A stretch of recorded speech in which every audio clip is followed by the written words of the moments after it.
زغال که میسوزه، زغالی که پر از حرارته، نمیتونی دست بزنی. نام سید شهدا علیه السلام رو میگیره به دهن خود میگذاره.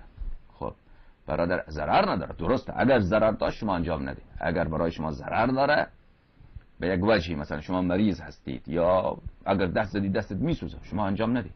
اما اون کسی که روی آتش راه میره او پایش نمیسوزه، او خلوص داره، او عاشق اهل بیت علیهم السلام. و اون کسی که زنجیر میزنه، قمم میزنه، او ضرر نداره براش. بله، و اگر ضرر داشت چشم، بله حرام. هر جا قمزنی برای شما ضرر داشته باشه، شما ضررم ضرر زیاد باشه، ضرر کم او حرمت نداره. شما مثلا چایی براتون بیاره، تو چایی شکر باشه، شکر برای شما ضرر داره، شکر ضرر داره برای آدم، اما این حرام نیست چون ضررش کمه. شما سیگار بکش، سیگار ضرر داره، اما این ضرر، سیگار کشی حرام نیست. چرا؟ چون این ضررش دیگر اونقدر نیست که آدم فوراً بکشه.